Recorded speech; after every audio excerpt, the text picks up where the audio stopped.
দিকে তাকাবেন পাহাড় আর পাহাড়, পাহাড় আছে ঝর্ণা, আছে সমুদ্র। এই সমুদ্র, পাহাড় এবং ঝর্ণার মিশ্রণে তৈরি হয়েছে সীতাকুণ্ড।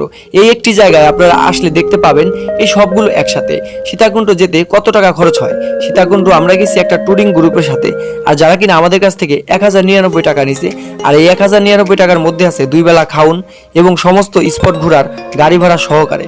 তবে যাই হোক, আমরা আজকে অনেক জায়গায় ঘুরবো এবং আপনাদের ঘুরে ঘুরে দেখাবো। চলুন ভিডিওটা এনজয় করা যাক।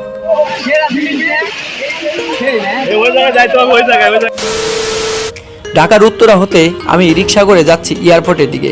এয়ারপোর্টে গিয়ে সেখানে আমি ট্রেনে করে যাব কমলাপুরে, তবে অনেক জ্যাম। যাই হোক, পরিশেষে আমি কিন্তু এয়ারপোর্টে চলে আসলাম এবং ট্রেনে করে যাচ্ছি কমলাপুর থেকে সায়দাবাদ আসছি। তারপরে খন্দকার ফুড ভ্যালিতে আমরা 1 ঘন্টার ব্রেক দিলাম। আসলে সায়দাবাদ থেকে গাড়ি ছেড়ে গেছিলো, খুব দ্রুত ভিডিও করতে পারিনি। তবে যাক, এখানে 1 ঘন্টার ব্রেক দেওয়ার পর সকাল হয়ে গেছে। উঠে দেখি আমরা সীতাকুণ্ড আগের বাজারে, আর সেখানে আমাদের রোদ পেলাম। আর রোদটা পায়া ভাই এতটা ভালো লাগলো যে সারা জার্নি করার পরে সকালের রোদটা আমার অনেক ভালো লাগলো। অনেকদিন পরে এত সকালে আমি ঘুমতে করছি। তবে যাই হোক, আমাদের সকালে খাওয়ান ছিল পরোটা এবং ডাল, সাথে ছিল ডিম। এগুলো খেয়ে তারপরে আমরা কিন্তু এখন যাব সীতাকুণ্ড বাজারের উদ্দেশ্যে। আবার আমরা বাসে উঠে বসলাম, তারপরে যাচ্ছি সীতাকুণ্ড বাজারের উদ্দেশ্যে। কতটা সুন্দর লাগে এই এলাকাটা সেটা আপনি না আসলে বুঝবেন না। একটু পর পর পাহাড় দেখা যায়, খুবই সুন্দর লাগে। তবে যাই হোক, সীতাকুণ্ড বাজার থেকে তারপরে আমরা চলে যাব আজকের প্রথম ট্যুর, আজকের প্রথম ট্রেকিং। সেটা হচ্ছে সীতাকুণ্ড পাহাড়, যেটা হচ্ছে চন্দ্রনাথ পাহাড়। তবে চন্দ্রনাথ পাহাড়ের উপরে উঠে গেলাম এবং জায়গাগুলো এক্সপ্লোর করলাম। অনেক সুন্দর জায়গাটা, সেটা ভাষায় প্রকাশ করার মতো না। এ নিয়ে ডিটেলসে একটা ভিডিও আসবে, সেটা এর পরের ভিডিওতে। আসলে পর্ব করেছি। এই সমুদ্রটা মানে গুলিয়াখালী বিচ, আবার এখানে আছে ঝর্ণা, আবার এখানে আছে চন্দ্রনাথ পাহাড়। এই তিনটা পর্ব করব, আর সেগুলো দেখতে পাবেন আমরা পর্যায়ক্রমে, আর সেগুলো এনজয় করতে থাকবেন। তবে যাই হোক, ঝর্ণায় গোসল করার পরে অনেক শান্তি পেলাম। আর ঝর্ণা আসলে এখানে 4-5টা ঝর্ণা আছে, আমরা সবগুলো কভার করতে পারি নাই আমাদের সময় স্বল্পতার কারণে, যার কারণে আমরা দুঃখিত। তবে যাই হোক, ঝর্ণা শেষ করে তারপরে কিন্তু আমরা চলে যাব বাড়ির উদ্দেশ্যে। মানে আমাদের ট্যুরে প্ল্যান ছিল এরকমই যে সকালে আমরা যাব চন্দ্রনাথ পাহাড়ে, তারপরে আমরা যাব গুলিয়াখালী বিচে এবং পরিশেষে আমরা ঝর্ণা উপভোগ করে তারপরে আমরা চলে যাব ঢাকার উদ্দেশ্যে।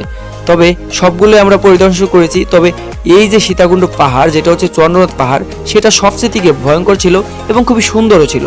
এই সৌন্দর্যটা ভাই অসাধারণ। কতগুলো পাহাড় এখানে আপনি গুণে শেষ করতে পারবেন না। অনেকগুলি পাহাড়ের মিশ্রণে এই সীতাকুণ্ড জায়গাটা এমন একটি জায়গা যেখানে আপনি ট্রেকিং করতে পারবেন, যেখানে আপনি সমুদ্রে গোসল করতে পারবেন, যেখানে আপনি ঝর্ণায় গোসল করতে পারবেন। আসলে এখানে রয়েছে গুলিয়াখালী সি বিচ, রয়েছে চন্দ্রনাথ মন্দির, আরও রয়েছে সুপ্তধারা ঝর্ণা, গুপ্তধারা ঝর্ণা, রূপসী ঝর্ণা, কমলাকান্দা ঝর্ণা, অনেকগুলি ঝর্ণা রয়েছে। আরও রয়েছে ইকো পার্ক, আপনারা সেখানেও যেতে পারেন। তবে আমরা সেখানে যাইনি, আমাদের সময় স্বল্পতা ছিল। একদিনে ট্যুরে বা আর কত কিছু করা যায়, যাই করেছি অনেক করেছি। এখানে যে ঝর্ণাটা দেখছেন, এটা সীতাকুণ্ড পাহাড়ে মানে চন্দ্রনাথ পাহাড়ে ওঠার সময় যে ঝর্ণাটা পড়ে এটা আসলে একটা বানানো ঝর্ণা টাইপের ঝর্ণা। এটা তেমন আহামরি কিছু না। আপনারা ঝর্ণা পাবেন সেটাই, যেটা হচ্ছে রূপসী ধারা ঝর্ণা। ও মাই গড, এতটা সুন্দর সেটা বলার বাহিরে। সীতাকুণ্ডে যারা যেতে চান তারা অনেকভাবেই যেতে পারেন। তারা কিন্তু এয়ারপোর্ট থেকে ট্রেনে করেও যেতে পারেন, আবার অনেকে কমলাপুর থেকে ট্রেনেও যেতে পারেন। মাত্র 120 টাকা ভাড়া লাগে। তবে আমি মনে করি কোনো গ্রুপিং ট্যুরের সাথে যাওয়া ভালো, সবকিছুই একাকার থাকে। যাই হোক গাইজ, এই ছিল আজকে সীতাকুণ্ড ভ্রমণ। আর সীতাকুণ্ড ভ্রমণে আপনাদের 3টি স্পট দেখাইলাম, তবে 3টি স্পটের ফুল ভিডিও আপনাদের দেখাই নাই। আর 3টি স্পটের ফুল ভিডিও পাবেন আপনারা গ্রুপিং টাইপের। আসলে ঘটনা হয়েছে কি, পাহাড় ট্রেকিং এর ভিডিও আলাদা করেছি এবং ঝর্ণার ভিডিও আলাদা করেছি, এবং সীতাকুণ্ডর যে সি বিচ আছে, গুলিয়াখালী সি বিচ, সেটারও ভিডিও আলাদা করেছি। আর সবগুলো ভিডিও পর্যায়ক্রমে আপলোড করা হবে। সবাই সাথে থাকবেন, চ্যানেলটি সাবস্ক্রাইব করবেন এবং সবগুলো ভিডিও আপনারা অবশ্যই পেয়ে যাবেন। খুবই সুন্দর করে ভিডিও আমি এডিট করে আপনাদের সাথে তুলে ধরব।